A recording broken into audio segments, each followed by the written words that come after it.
So we will cover first our guest speaker, who is Umar Sear today, and he will go over, how to create a website and how to host it on the server, and how to get online with all the details. And after that, we will go over our regular Scrum meeting updates about our project. So I think we have most of people here, so we can get started. Umar Sear, everyone knows who Umar Sear is. Probably is a president of our MHMA, and he does other things as well, we think. So let's see. Okay, Umar, go ahead. Thank you, Naeem. Okay, so what I'm going to run you guys through today, inshallah. And so just from the outset, let me just explain how this is going to best be served if we can be very interactive. So stop me where any questions, stop me if you don't understand something and something needs more explanation, get me to pause and I can go into detail, because I'm going to go and try and cover a lot of material.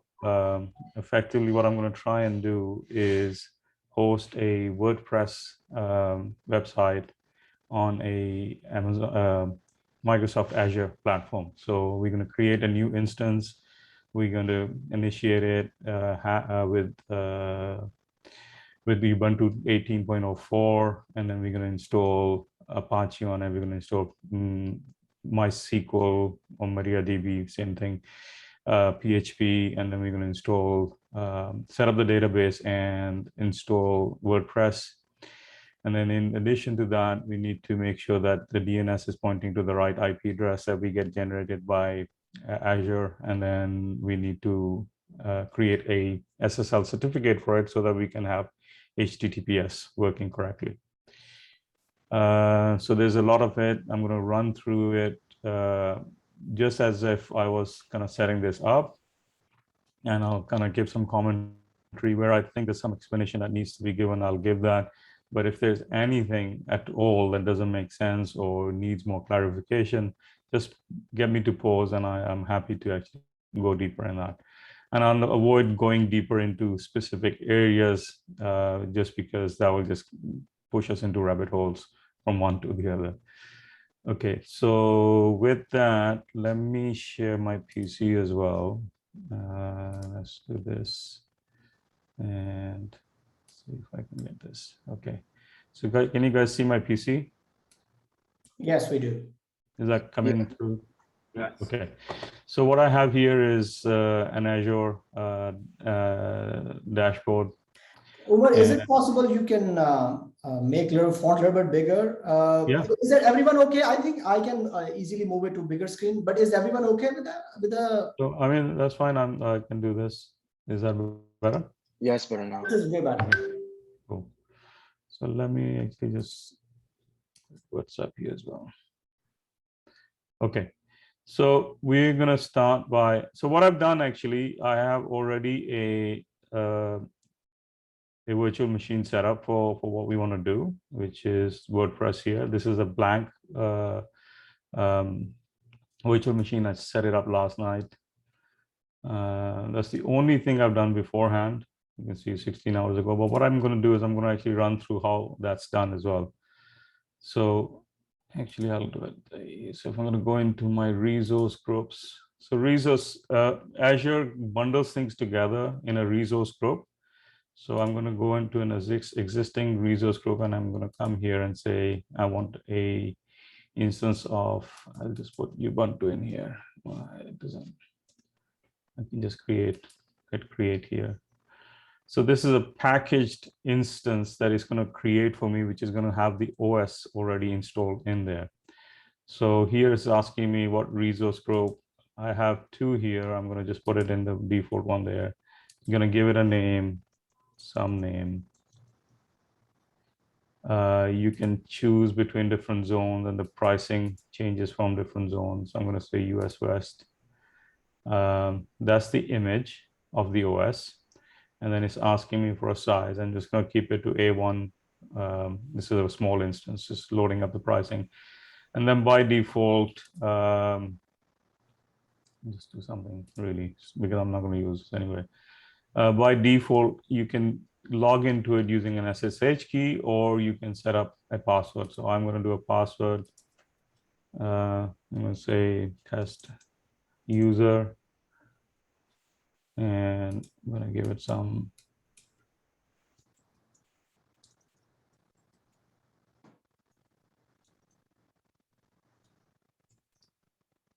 Okay, some password. Okay. Yeah.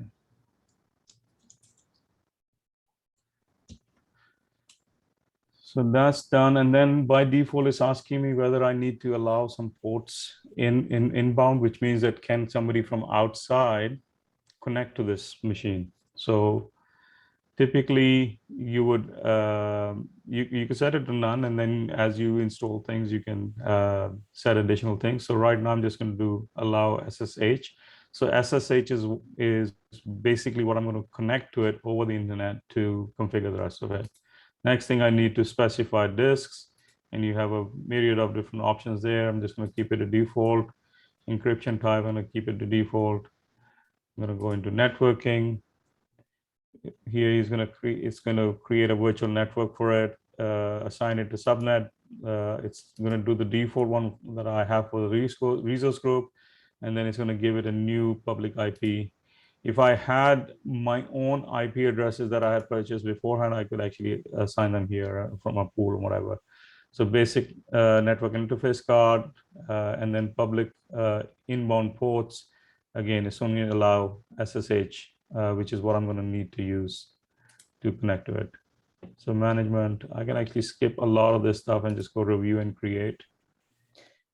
So it's collected. Sorry, does everyone know why we're doing it? I mean, what's the point? Well, what is it? VM, what is happening? Does everyone on pace, or you guys have no idea what we're doing? And it's important, if you don't know, you stop me, because so do we need an account for the Microsoft Azure? Like it says like Explore Azure with a $200 credit. Yeah, so you can set up your own account. They'll give you $200 credit, and you can set something up. You can start playing with it. You can install your own virtual machine. And virtual machine is just like a virtualized computer. Yeah, and then you can install Windows or Linux on it to do whatever you want. Previously, I mean, before this cloud world, we go and used to buy a PC where we used to host this. Now, since we are living in the cloud world, we basically have to buy a resource on the cloud. So this is what is done. That's where our site will be hosted. I just want to make sure we get up to speed. We don't stay behind and Umar goes too fast, right? Yeah. And like I said in the very beginning, I'll run through this stuff whenever there is anything that's ending, because the purpose of it is to pass on some information, some knowledge. So don't feel shy at all to ask any questions at all that you have. Okay, I've got a quick question. Are you required to set up a VM before you create like your WordPress site, or is that just like protocol? No, so I mean, there's multiple ways of how you can actually host a website. I mean, there are third-party companies which will basically allow you to host a WordPress instance and take care of a lot of this stuff for you, so that you are just dealing with WordPress.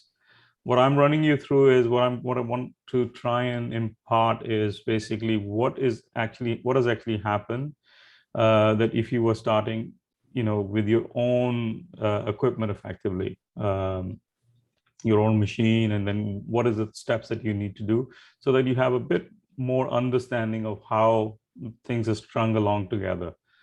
And then there is different variation on that. Somebody could have a WordPress hosting where they take care of everything, including the network interface and everything, and installation of all the underlying solutions that you need, and they just let you do the WordPress piece of it. Did that answer the question? Yeah, I see. So you're gonna run the WordPress instance inside the VM you're creating right now. Correct. Okay, Correct. all right, thank you. So this is happening right now. I'm just going to go to the one that I already created, which is this one, and it's not running right now, so I'm going to just start it. So this is now spinning up that instance. Once it does, it will have an IP address. That's what I need. so that I can then connect to it and do the next steps that are necessary. So and I'm going to run a program called Putty, which is a SSH client, which allows me to connect onto this command line interface on this new instance that is being created. So there you go, the virtual machine is started. So if I refresh now, there you go. I have an IP address 51.143.16.197. If anybody wants to try, they can actually put that address into a web browser, and you will see that nothing will happen because there is no service running on that machine. It's publicly accessible. The other thing you can try is if I do go to the command prompt and I put that in there and I just do ping. And that's because ICMP is blocked as well, so it's not going to show anything there. So right now the server is live, is active, is running, but is not accessible for anything because there's nothing running on it. It's just a bare operating system. Does that make sense? Yeah, I think we're good. Looks like. Good. So, but if I now go and put the IP address in Putty here, remember we opened up port 22, TCP port 22 for SSH. So you see the first time it's going to save the signature for it. I'm going to say yes. It's asking me what to log in as. Is it a test user or? Oh no, this one is different. Okay.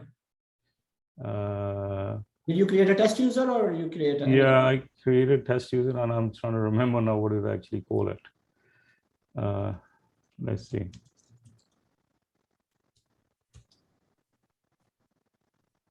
I have a feeling I didn't actually call it that.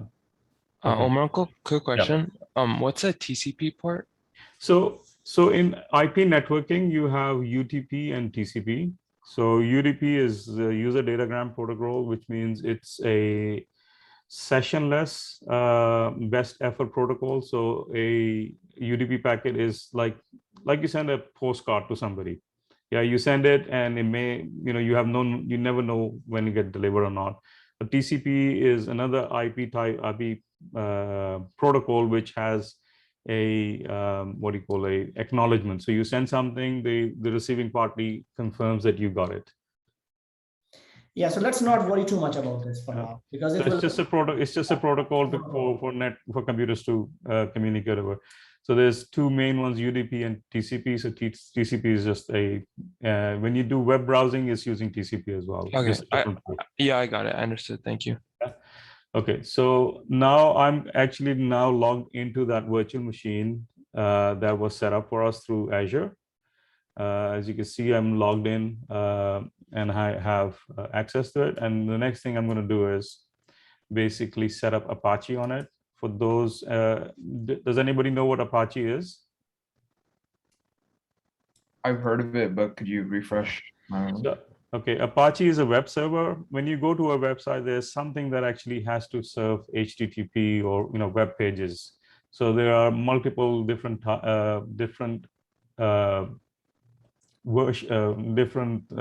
variants of web servers.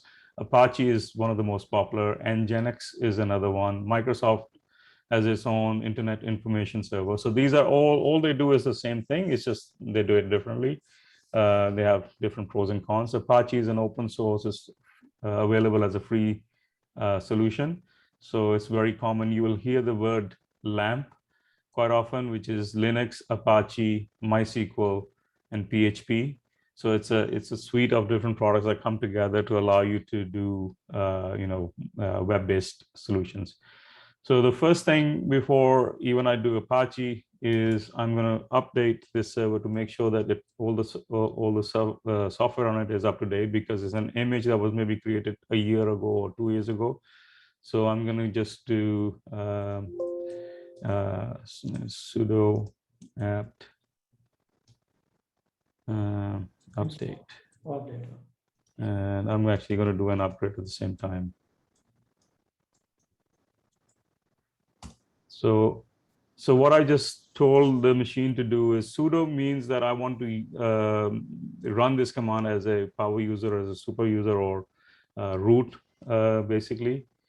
I think the sudo only apply to the first one. You have to apply the second one separately. Yeah, let me just do it one at a time. So this is going to, the update, what update does it? It just simply updates its information about what, where the packages are. So it updates the package list. So what's the latest version of packages that are installed, software that is installed on this machine. And then I'm going to do an upgrade. Now that it knows what new version of software is available, I'm going to say, tell it to go and upgrade to the latest software. And it's asking me now if I want to, and say yes. It's going to go and do that.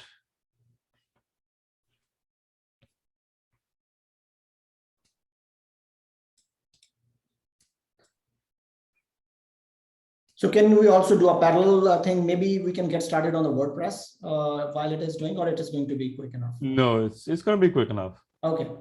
It shouldn't.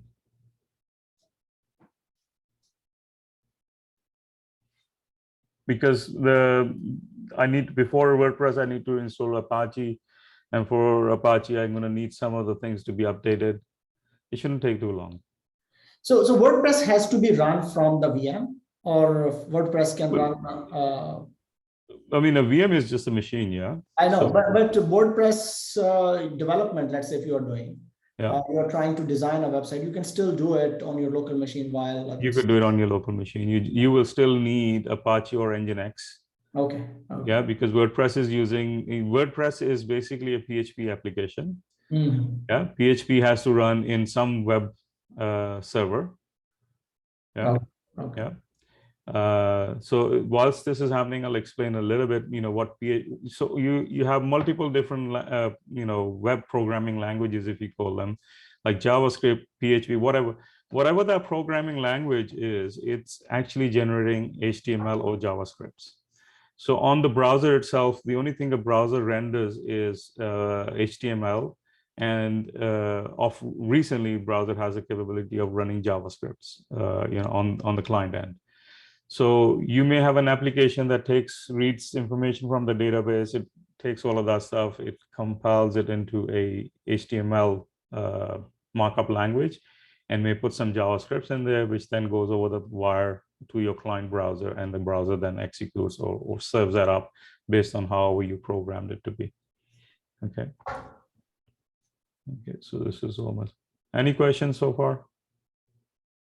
Yeah, this is a good time to ask questions because we're still waiting for like another 20% or something.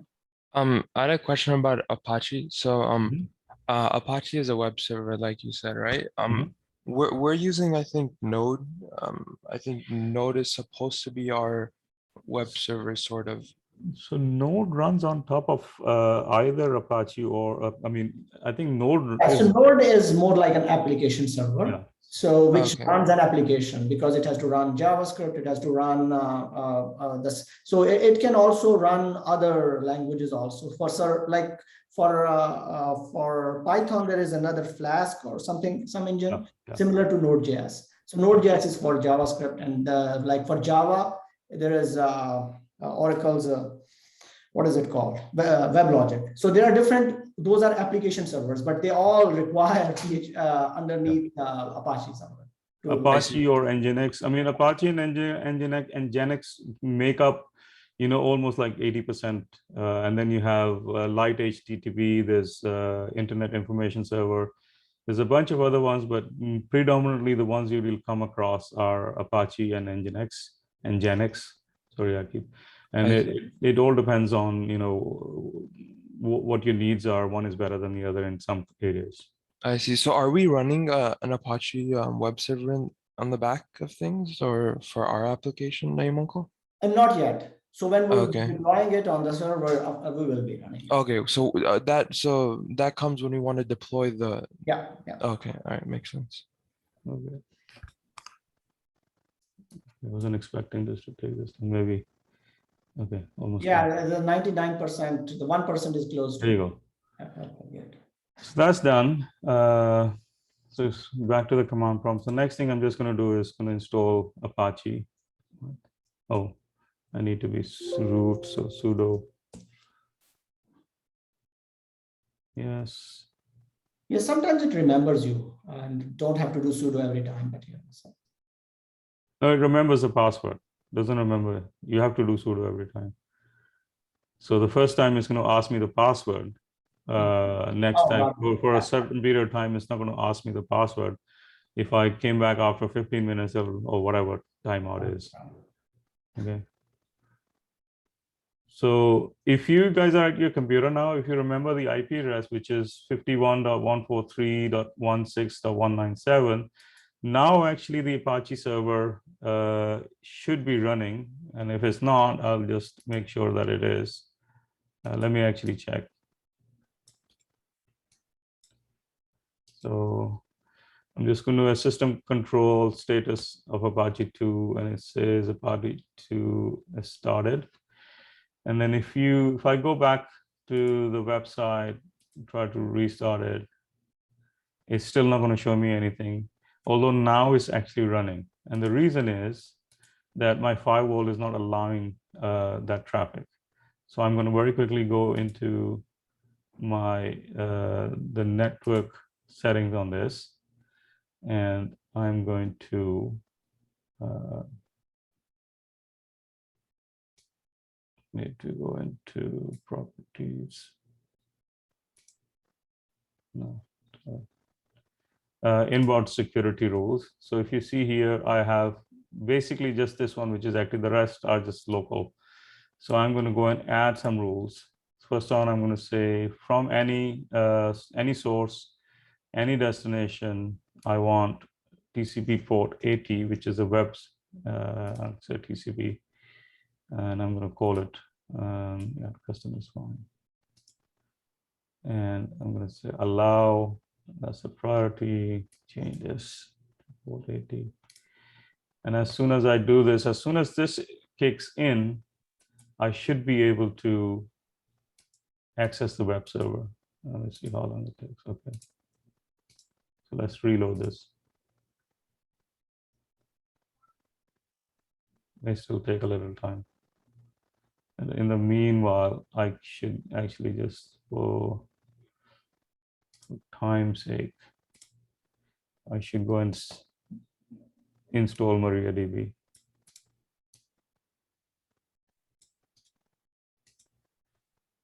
Okay, I'll put it. And I'm just going to go sudo. And now, so what I'm doing, ooh, what happened there? I think you copy paste something. Or? I copied something wrong. Sudo install Maria. Yeah. So you see in the background, the web server came up. Oh, yeah. So it served the default page, right? Yeah.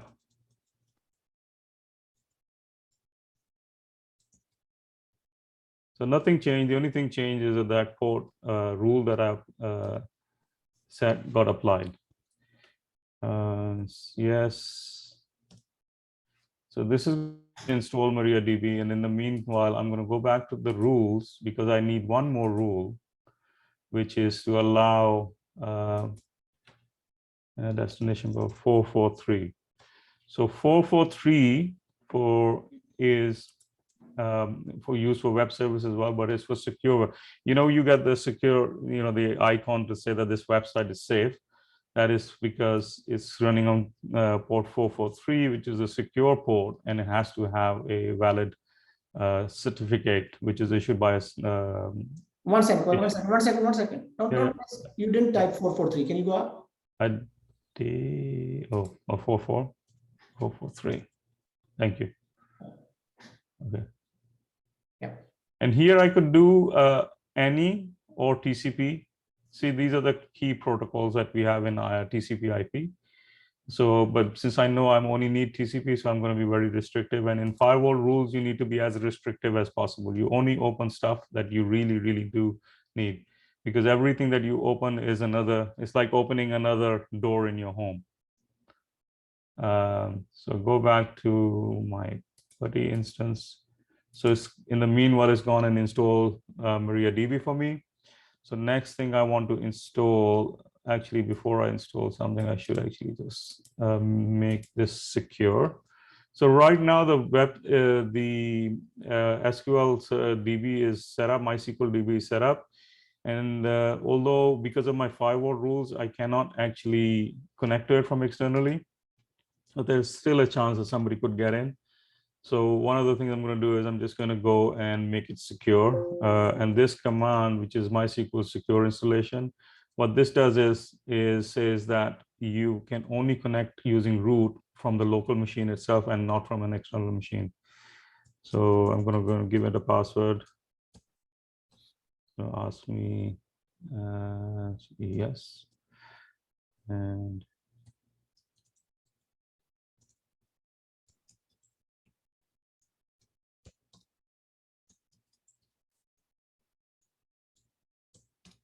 okay, remove anonymous users, yes. Disallow, yes. Remove tests, yes. And reload privileges, there you go. So all of that is done. And next thing I'm going to do, go and install PHP. Sudo apt. So what do I need? Yeah, PHP and PHP MySQL, PHP and PH. So apt is basically an installer for Linux. So you either have apt or apt-get. There's multiple other ones as well, but this version of Ubuntu has an installer called apt. So that's what I'm using. And what I'm doing is I'm telling it to install these things. And if you remember, the first command I did was apt update. Update goes and refreshes the list of packages that it knows about. And that's how it knows how to install these things, because it's got a list of packages which tells it where to get those that software, whatever software that I'm asking it to go and install. Okay, so once PHP is installed, so right now if I go here, you can see this is saying that Apache is installed. This is the default page. So let me just minimize that. And I can, by the way, do this as well, new session. I can go with the same IP address, which is, so I can actually do multiple things at the same time on the same server. Okay.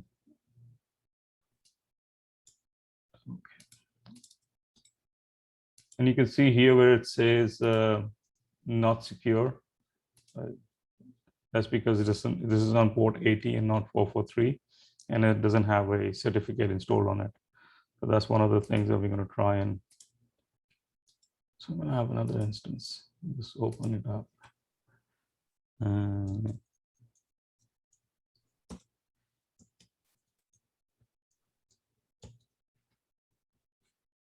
This will allow me at some point to do multitasking. So these are two terminal sessions that I have open on the same virtual machine. So here PHP is installed. And what I can do is create a test file.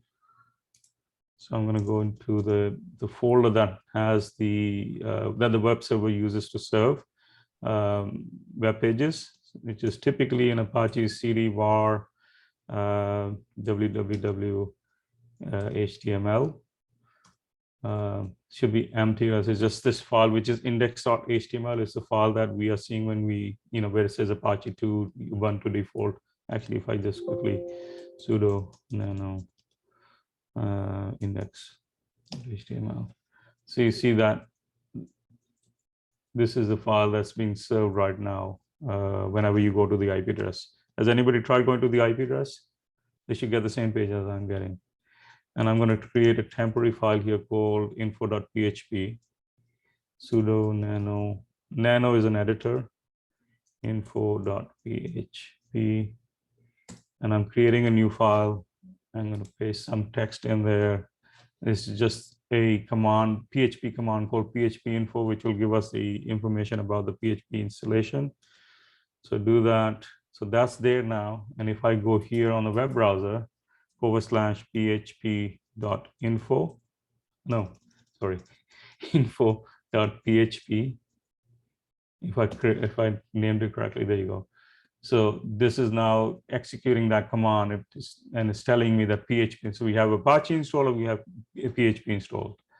So the next thing I need to do is set up, since we have SQL Server, MySQL Server installed, I'm going to log into MySQL to set up the database for WordPress. Quickly go into this. Let's go.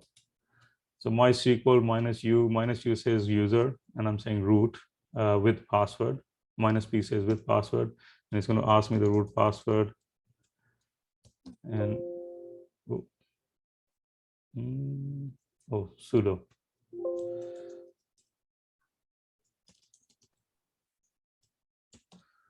Okay, so now I'm connected into the database, and I'm going to create a database for WordPress. I'm just going to call it WordPress DB. So create database WordPress DB. That's WordPress DB is the name of the word DB database. Could be anything.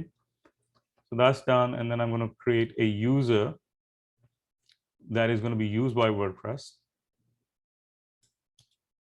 Copy that, and so it's a create user WP_user at the @ local host means that this user can only connect to the database from the local host itself. So anybody from outside of this machine cannot. And that's important because I do not want, I want this to be as secure as possible. Let me just change WR. Yeah. Okay. There's some error in my, I know I had identified my, okay. Need to have this in quotation marks.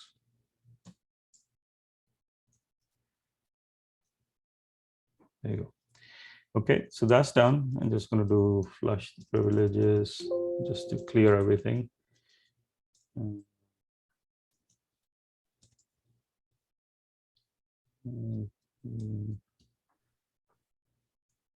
Yes. And then I'm going to go exit. Okay, so I just created the database. Now the next step that's left for me is to install WordPress. And to do that, let me just go to cd/temp. I need to download WordPress because I can't just install it. There's no package for it. So this is something that you have to manually install. And I'm going to go use a tool called wget, which is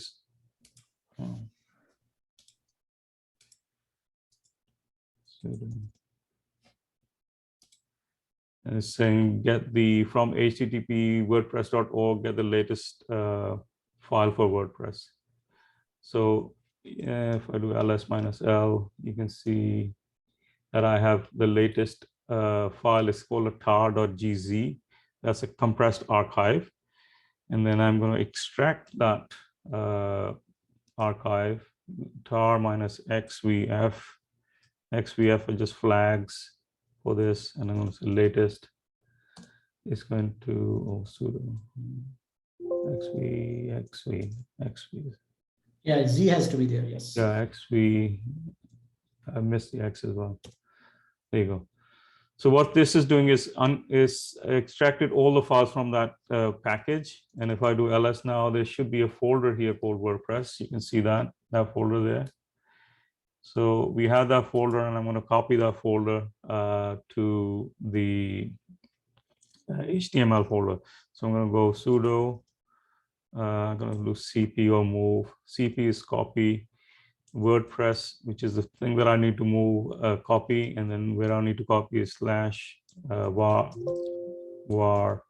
www html.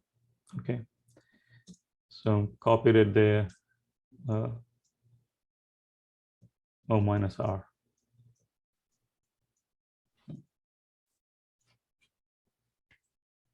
Since it's a folder, I need to tell it to do cp-r. Okay, so now if I go cd/var www html, here there should be a folder called WordPress. So So it's just made a copy of that. Okay, and that's got all the files for WordPress in there. So this is one of the things. The next thing is pretty important. What we need to do is change the owner for this folder. So if I do an ls here, so Linux is very specific about permissions and access rights. So since this folder needs to be accessed by the Apache instance, and right now you can see the owner, group, and user is root, and Apache will not have access to files that belong to root. So next thing I need to do is cd chown. I'm going to change owner, ch as change own owner. You'll see a lot of commands like this, and I'm going to call it ww data, the group, and then ww data, the user, and folder called WordPress. So what it's done is it's gone and changed the group and user for this folder. Actually, I should have done -r because I wanted to do it recursively. I can still do that. So there you go. So it's recursively changed the ownership of all the files in that folder and below that folder. So now, since Apache runs as ww data, as that's the default user for Apache, it has access to all those files. So just to add here, these are very, very common commands, and I think we all should get familiar. The change owner, change group, and all that. Umar is doing copy from one directory to another recursively. These are very common commands which you get familiar with for sure. So another thing I'm going to do is I'm going to actually change the permissions for those files, because some of these files need permissions for being able to execute as well. So I'm going to change the mode, which is basically changing the permissions for the files. So sudo chmod. This is a little bit, I mean, a long-winded to explain. Each file has a flag, and 755 effectively turns on the right flags for these files. So I'm just going to do that recursively as well. So if you look at the beginning of when you do the ls, you see these are the flags: read, write, what can be done. Can it be read, or can it be written? Can it be executed? So all of those permissions. So with this, basically, WordPress is actually now installed. And if I was to go into the web browser, since we put it in WordPress folder, if I was to do WordPress here, this should bring up the WordPress installer. So you can see that the WordPress installer is now active. Yeah. So I can actually do the installation right now, but typically you do not want WordPress, the /WordPress. You want it to just go to the WordPress page just as you enter the URL. So what I'm going to do is I'm going to go into the Apache file, the config file, and change it so that the default folder for Apache is the WordPress folder. So if I go cd/etc Apache 2,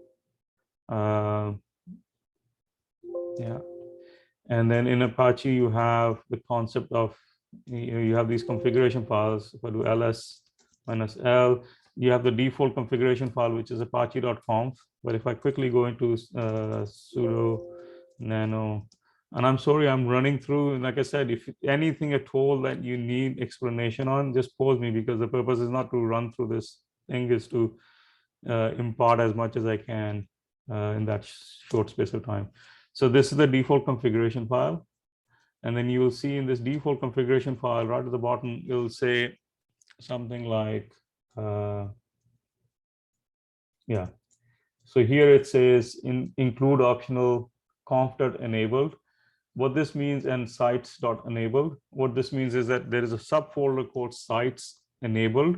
And if there is any file which ends with a .conf, load that as if that is a configuration file as well.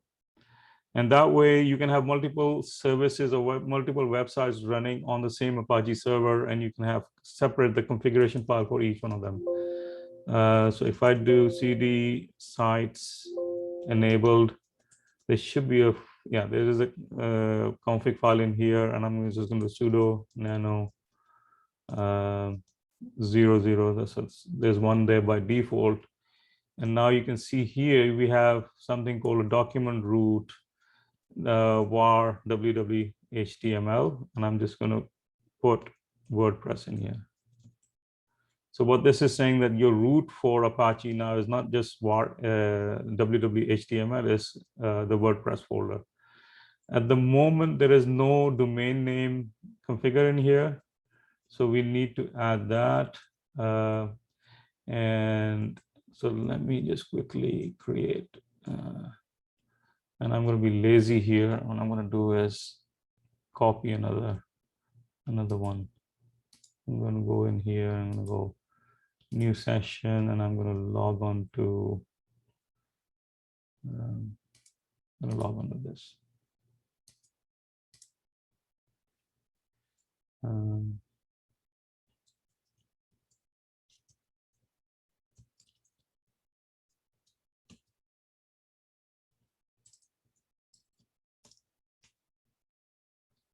Apache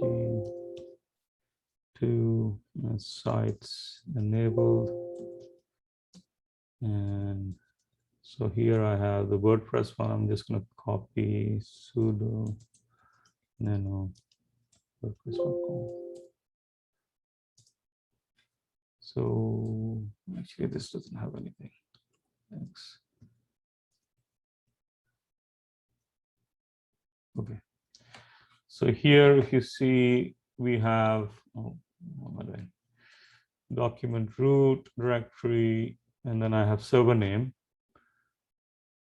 and I need to copy this, the server name, and I'm going to go into the other one we have to open. Is it this one? No, this one. Am I on the right one?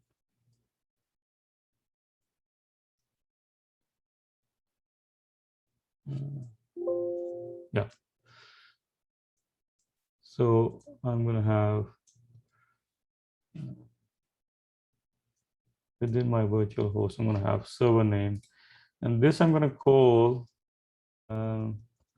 let's, because I'm going to need a domain name to point to it. I'm going to go to my Google domain.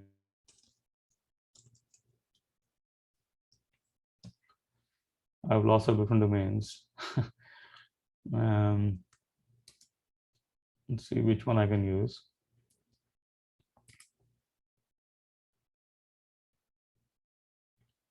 So let's see. We can use anyone. Let's see. We can use factions PVPs. Okay. And I'm going to go my DNS settings. So I'm going to call the server name as this. Copy. Go back to this thing here. So that's my default server name. And then if I go, I had a alias as well. I'm going to create an alias as well. And I'm going to go server alias.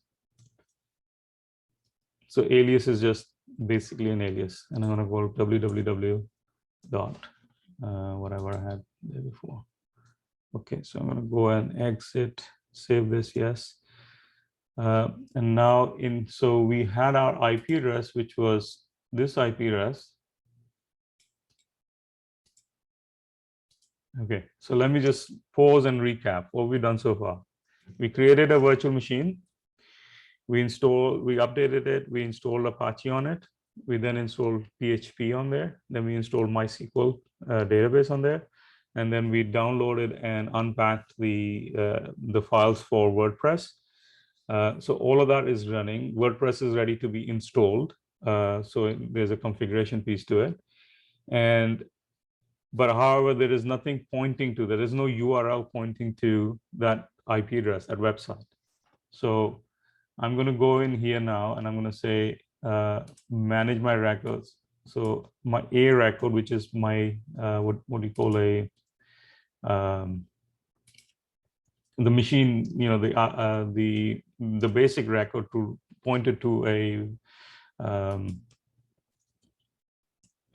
website is called an A record. So you have different types of record.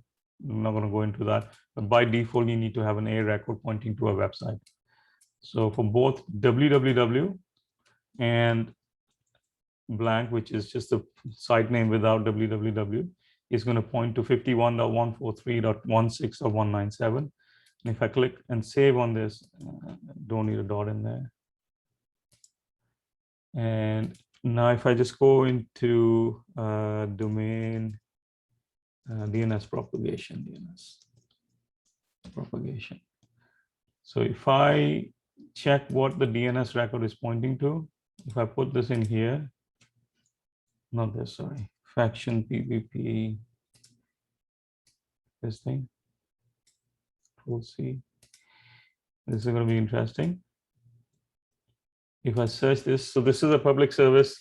You can see that some of them have updated, some of them showing a cross. The cross means that it doesn't have a record. So these are globally dispersed DNS servers that when you put a URL, you will go to one of those DNS servers to find out what is the IP address. So since I've just updated, some have almost instantly updated, and you can see across the globe, some servers are still stale, they have old information. And if I do www dot, and then same thing, there will be some which are updated, some which are not. Yeah. So now, if we are lucky, if I put this in here and I do this, this should point to our web page. There you go. So what I've just done is I've taken that domain name that I had already registered. I've told it that this domain name resides on this IP address. So the web service is running there. However, if I went and said HTTPS, it's going to tell me that this site doesn't have a certificate, and it's not letting me open that. Okay, so that's the next thing we need to do. We need to go and set up a certificate so that we can serve HTTPS pages. Okay, so we have this, and the next thing we're going to then do is install something called a certification bot. So there's multiple different ways you can get a certificate, for your website. And you typically pay for them, but there is a free one, which is called Let's Encrypt. So I'm going to install the client for it so that it can go and get me a new certificate. And believe me, this is much easier than it used to be maybe 5 years, 10 years ago. They've literally streamlined this thing.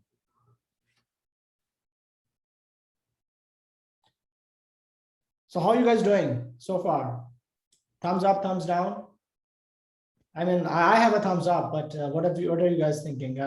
I'm thinking that I expect you guys should be following it. We have done similar stuff, not same, but this is a little bit more complicated.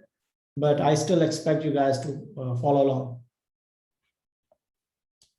It's a lot of information, but yeah, following along still. Like Okay. I said, ask a question if you have any questions. Yeah. How similar is it compared to like using a Mac to do this? So if you did, I mean, so you would do Mac to host a website? Yeah. It would be the same. It would be the same. Because a Mac doesn't have Apple doesn't have a web server of their own. So it'd be pretty same. So I'm just going to reload the Apache configuration. And then the next thing I'm going to do is run the certification bot. It's called cert bot. So I'm going to go sudo.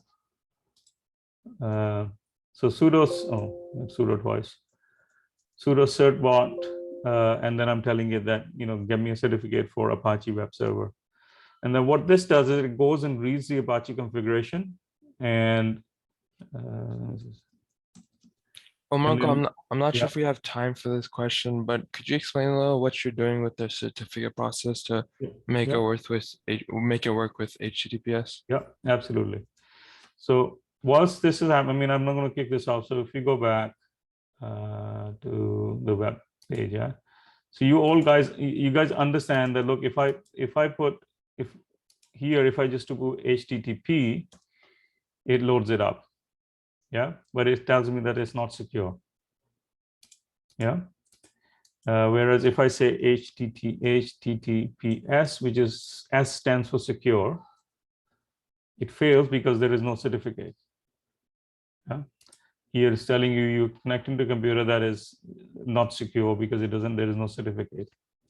So what I'm doing is I'm using a third-party solution to generate a SSH certificate for our website, for our domain name. And the way it does it is that it has to verify that we are who we say we are. And the way it does it is because it knows that we're running from that URL. Yeah, it's going to do a challenge request. So if I say agree here, and now it's going to go and say yes. So you see, it's gone and pulled out from the Apache configuration that these are the two domain names that you have associated with your website that you have installed. With me so far? Yeah. And then what it's going to do is it's asking right now, it's asking me for which one of these do you want a certificate, for one or two or both. Yeah, so I'm just going to leave it blank, which means all of them. And now if you look at what it does, it goes and does a challenge request. It's sending a request. It's running a small server here on my machine right now. And the service that issues the certificate is trying to connect to my machine to verify that I do own that domain. Yeah. And it does that by going to that domain name that I've given it. And by that, it knows that, okay, you are the owner of this domain. So I'm going to issue you a certificate for it. So it says, blah, blah, blah. Challenge was successful. Please choose whether or not. And you can see what happened here. Can you see this? Without me doing anything in the background, that's automatically gone to the log. And it's now the only thing it's asking me is that, okay, do you want me to automatically redirect anybody who comes to your website to the secure version of the page, or you want to set that up manually? And I'm going to say, yes, set it up for me. So it's going to go and update my configuration files. So we are still in the same folder. If I do ls, now you see before I had just this, it's gone and created another configuration file that Apache will load. And if you look at this, sudo nano 00 default. Umar, I was following along and I had the page loaded and it was unsecure, but I just refreshed and it automatically became secure. Because it happened here as well. You can see this on my side as well. So Umar, if the site is already secured and you have enabled the certificate, is there any reason to keep the non-secure? Well, so it listens on HTTP because the only reason is that if you put the browser in a browser, so by default, it's going to go for the unsecure. And now since I've told it to redirect automatically, so even if I do HTTP, even if I go HTTP, it should automatically redirect it to the HTTPS. Oh, okay. Yeah. So what happens is the web server is still listening on HTTP, but as soon as you make a request, it redirects you so that it's secure. Yeah. So the only thing that's not actually working to my expectation is that this should have actually been going to the WordPress page. So I'm just going to quickly fix that. And I'm going to go exit. Control X. No, don't need to change anything. So Omar, Uncle, quick question. So this certificate process, does it just hand a certificate to anyone who tries to reach your page, or can you like limit? So the certificate is now in my web page, my web server. Okay, I see. Yeah. So what this certificate service did was it authenticated that I am who I say I am, and the way it did that was that it went through from outside, it went through DNS, it resolved the URL that I was giving it, and then it checks whether the service that I launched is running on where I said it is. Yeah. So that handshake, that loop is basically what verifies that this service is running on the server that I'm telling it. Because if I put some other URL in there, there's no way for it to come to my physical machine. So I have to have access to DNS, which is what I did. I configured the DNS. Okay, I see. I got it. Yeah. So I just need to change here WordPress and say yes, some item, and then I'm going to go and say I want to reload Apache 2. So I do that. So now I've told it that my default folder is WordPress, and if I do this, it should actually go to the WordPress setup. See, I didn't change anything. I just put the URL in there, and now we are in basically WordPress setup. And I'm going to say, okay, continue in English. Okay, let's go. It's asking me for the database. And if you remember, we called the database WordPress DB, I think. I'm looking back in my notes.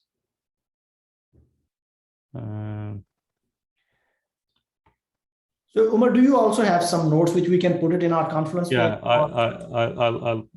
I'll actually give you some notes after this. Okay, so WordPress DB, and then the user we call WP underscore user, WP underscore. So this message, if you remember, when I was creating when I installed MySQL, which is MariaDB, same thing, and then I created the user and I created the database. So this is the database I created, and this is the user that I created, and then I gave that user a password, which was, if I remember correctly, was W0RD PR355. And then it's in localhost, and it's going to submit that. It's going to try select database. We were able to connect to the database. Which means your username and password is okay, but with the DB, WordPress DB. Okay, so did I name it something else? Try again. I must have a typo in here somewhere. Let me just copy.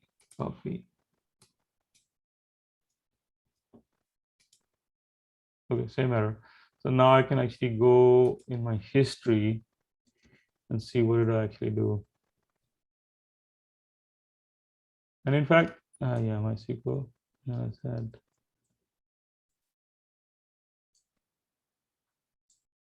You can do history graph or something. History. I can just create it again. I can just go. My sudo minus ql minus u root minus p. I can just create that database again.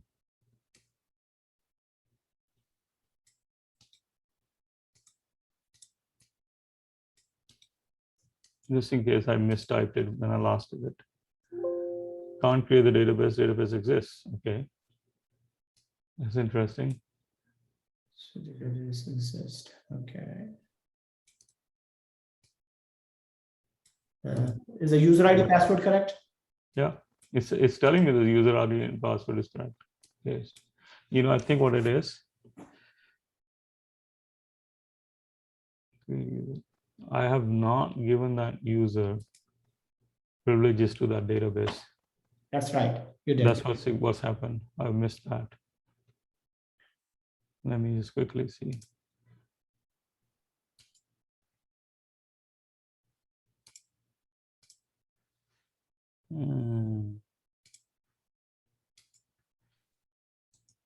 Yeah, we are not seeing your terminal, by the way. Okay. Yeah, no, I'm just searching something out. Okay.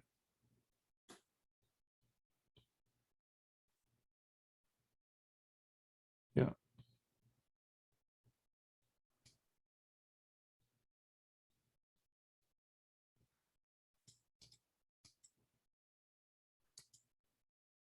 Okay. Just bear with me 1 second. Oh, let's see.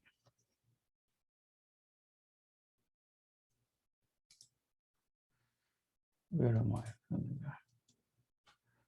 Who is on?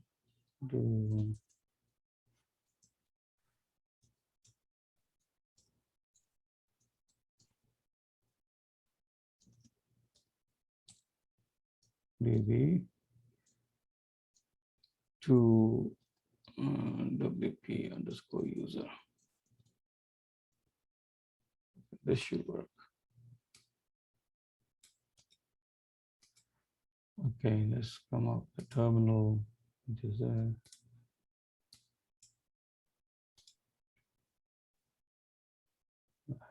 You always forget. Semicolon? Oh, is there? Okay. I did put semicolon. Huh?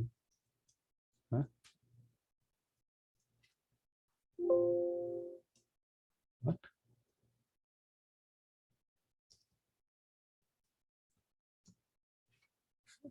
Let's do it again.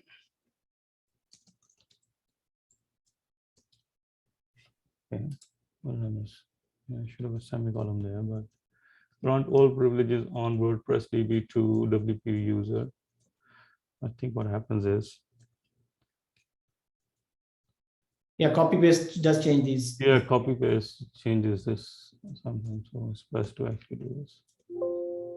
No database selected. Huh? So say use database or something, use before that. You have to No. be in that database, right? No, Okay, you don't. I just do to all databases. Can't find any matching row in the user table.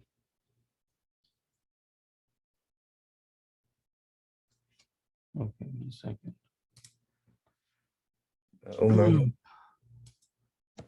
Umar. Yeah. Yeah. I just have a question. Mhm. So using MariaDB, is Yeah. there a reason why using that? Because I think we use MongoDB. Is there any difference or similarity? Oh, between yeah. So there's also some different databases. The reason I'm using it because that's what WordPress uses. Okay. And it's free. That's another. Yes. Thank you, Oracle.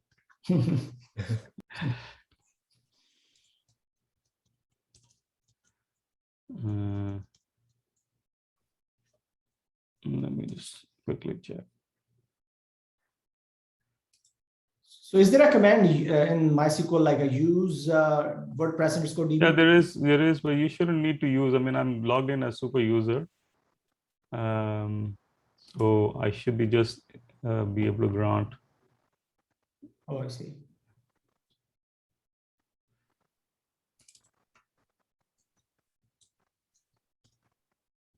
Okay.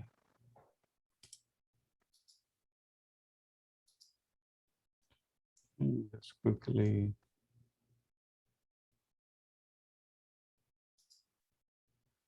Okay.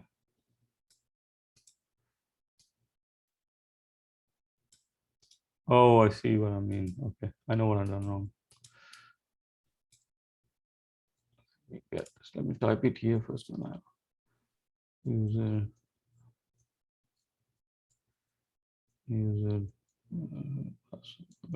password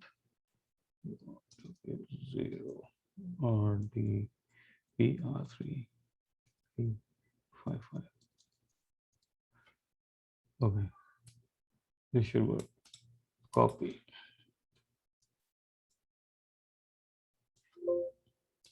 Okay, and then I need to make sure I'm using the right quotation marks.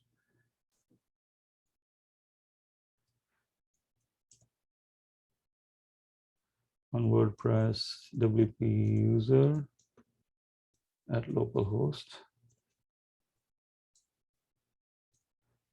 So do you guys know what localhost is? Okay. Anybody know what localhost is?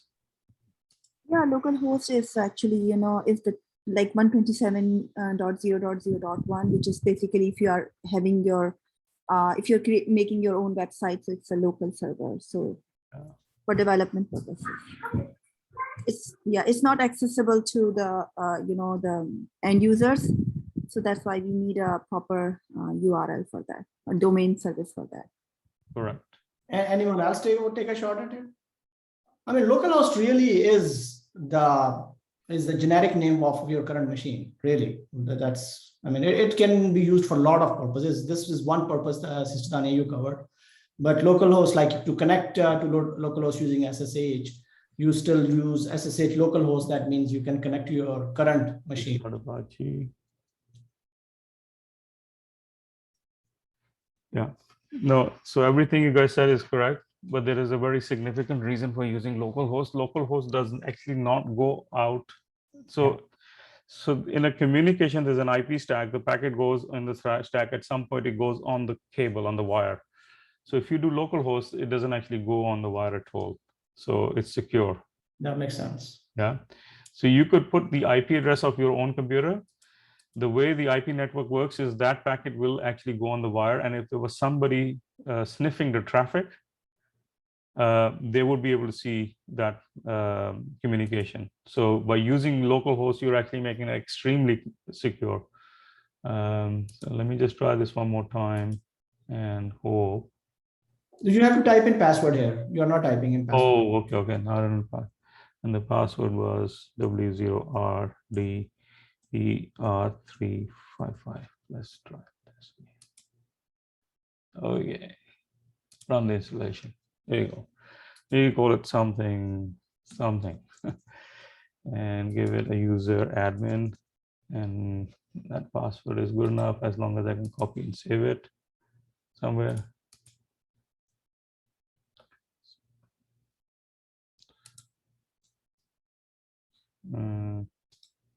I'll save it in my notepad here.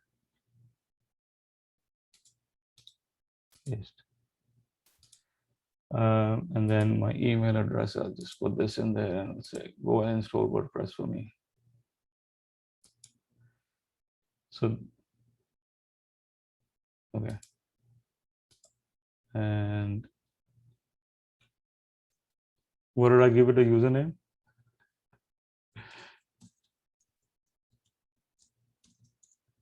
That was the email address we used, but yeah. So there you go.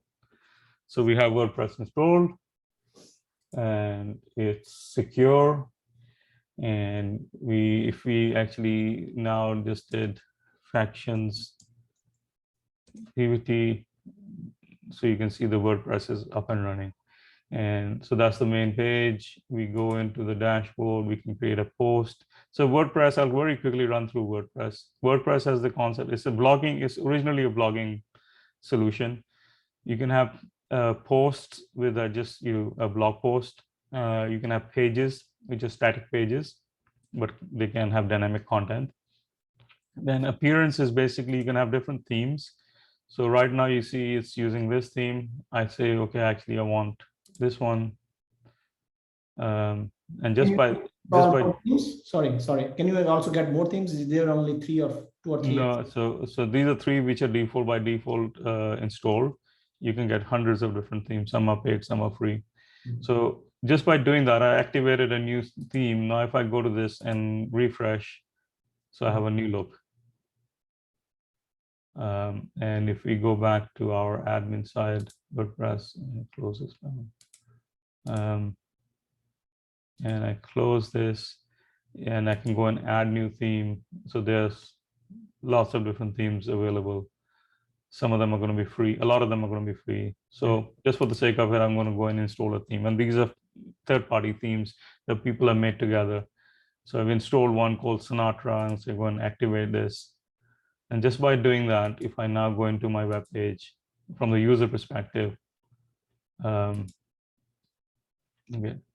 So yeah, it's actually changed. We don't realize it. Let me go back to this thing, activate that, and go here. So we'll change again. Yeah.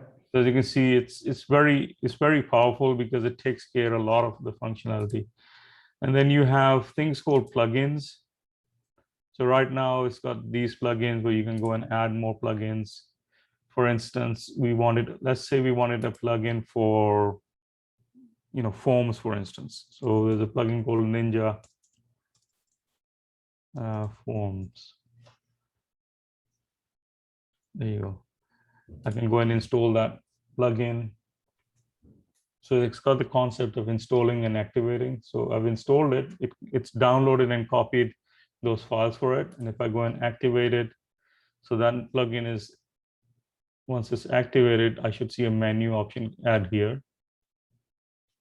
They're doing it.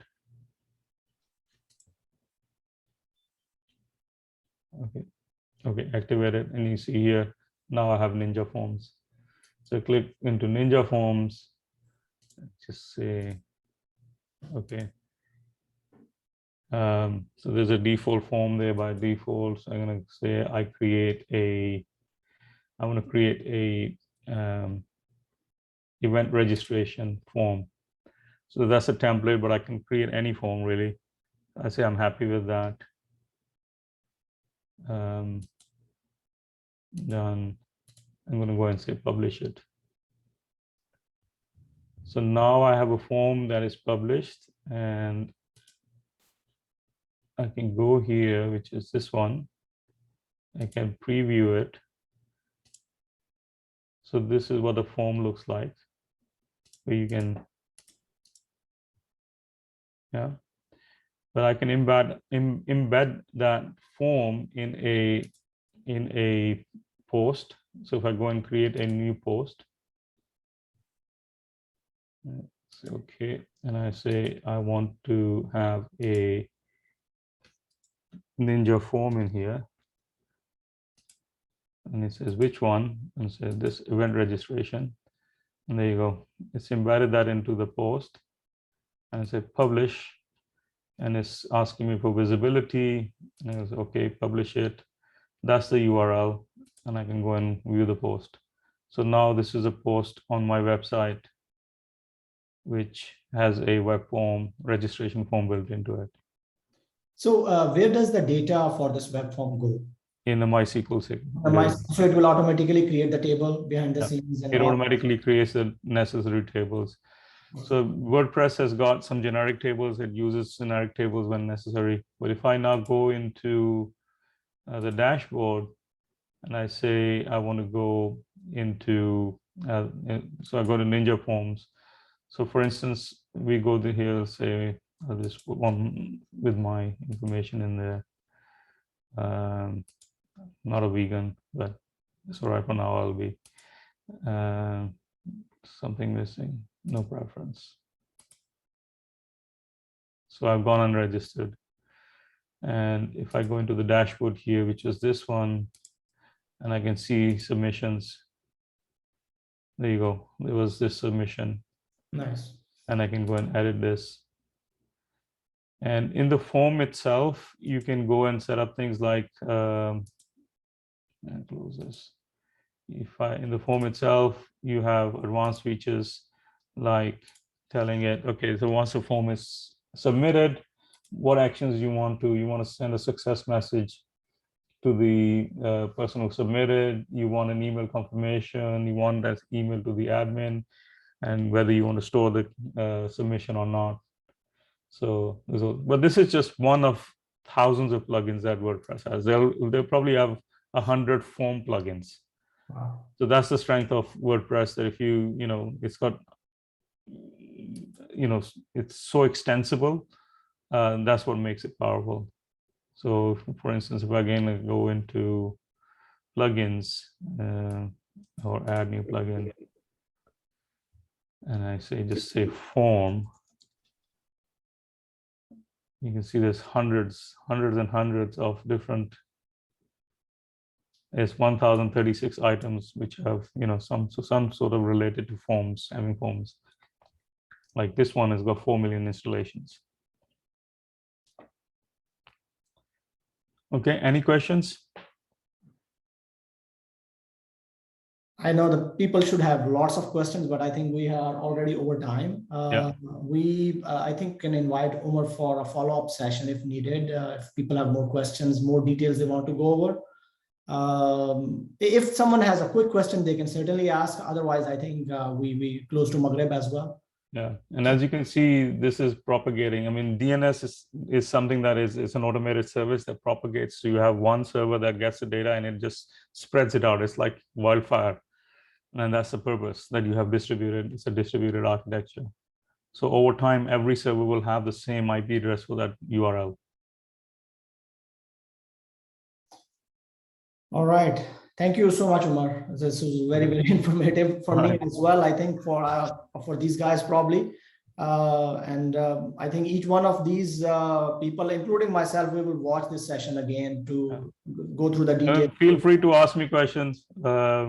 I mean, this is not my day job. This is something I love doing and I understand, and I thought I'd share. Naeem asked, and I said, I'm more than happy to share what I know. And yeah, and if this interests you, let me know, because I can use your help in the websites that we manage for MHMA. Yeah.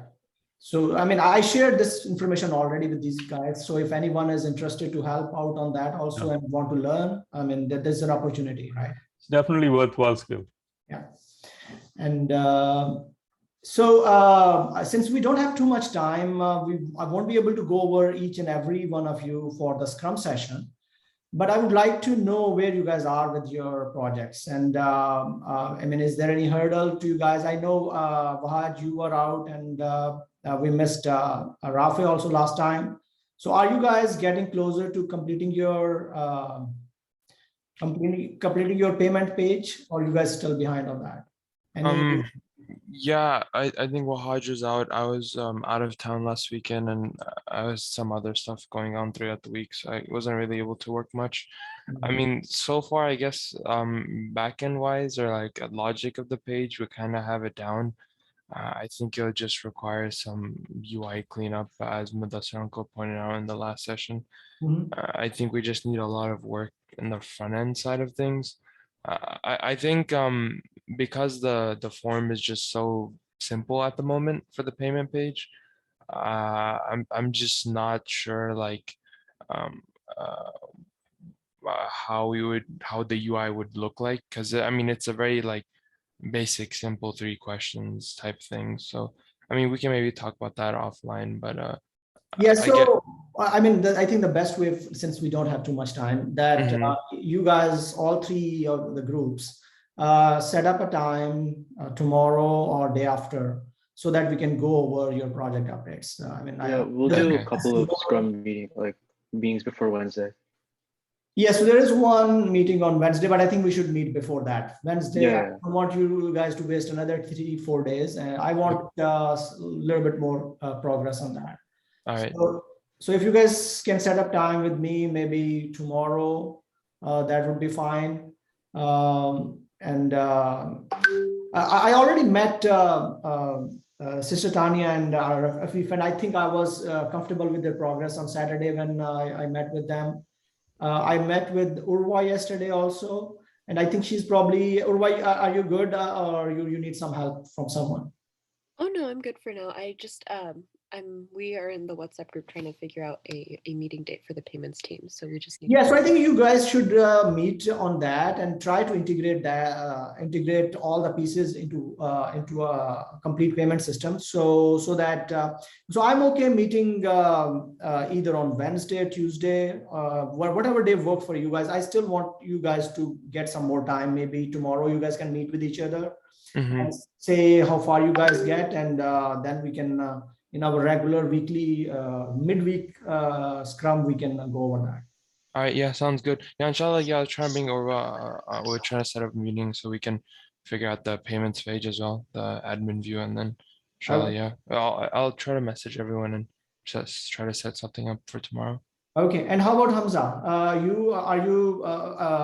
you getting, are you moving forward with your changes, or you're still Yeah, I'm basically I finished with the dependence part mainly. I've added it so that you can now edit and remove dependents as you add them.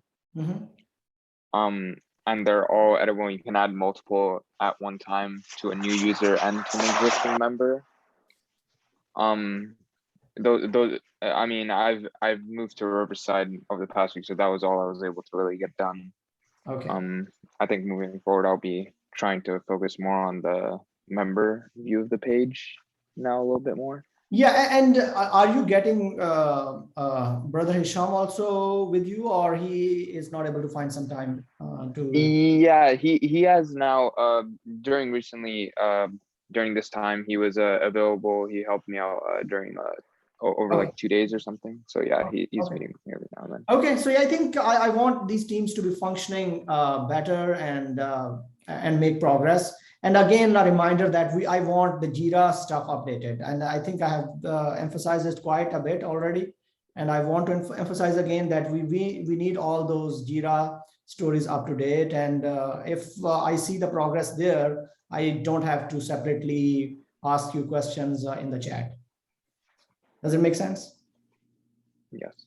Okay. All right. Thank you so much, Umar. So just a quick one. In the chat for this meeting, I put the URL, the username for the admin, and the password. So I'm going to leave this instance running. You guys are free to kind of mess around. There's nothing you can break, crash it, do whatever you want to, So this is the user ID and admin for the WordPress Yeah, site. for WordPress. Yeah. Okay, If you perfect. want to have access to the VM as well, you're more than welcome to do that as well. I can send that to you as well. Yeah, I think that's fine for now. So if you share your notes also, what we'll do is we'll put it in the conference page and then have someone modify that and keep for future. Yeah. So I'll share the notes, actually effectively the recipe for doing this. And then, if anybody needs, I can create an instance so that you guys can play with that as well. You're more than welcome to do that. Okay. All right. All right. Thank you so much. Thanks, guys. Thank you. Brother Naeem, just one minute. I have added some of the schema types. Okay. And for that, I mean, if Afif, are you there? Can you please share that? It's just like I tried to use some of the pre-built schema types, like for currency, for URL, and for email. There's nothing much available, in the Mongoose. Yeah, in the Mongoose, but so I had to install some of the currency types available as modules or packages. Okay. And I'm using that. So is that okay? Will that work for us, or? So I'll have to understand a little bit more. I'm not that familiar with. So I understand for the UI purposes you have the types for the backend side on the Mongoose. Do you have to install some package or something? Yeah. Afif, can you please quickly share that your models, your model file? Yeah. I think you have the more updated version though. So I'm just showing the old UI. You've changed the UI a little bit, so we can show off that as well. But this is the old one. Okay, so you want me to share, or? Yeah, you should share. Okay, sure.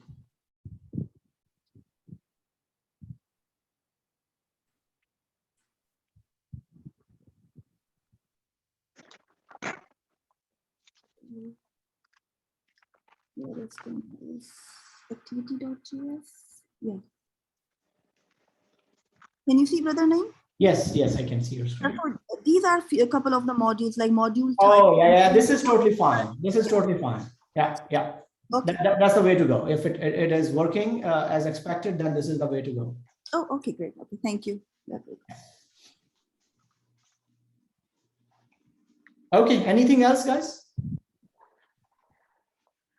And sorry, I didn't ask you guys for the update because I know you guys were, I met with you guys one thing, and I know you guys were making good progress. So that's the only reason I didn't ask you guys. And secondly, it's Maghrib time, so I want to go play Maghrib.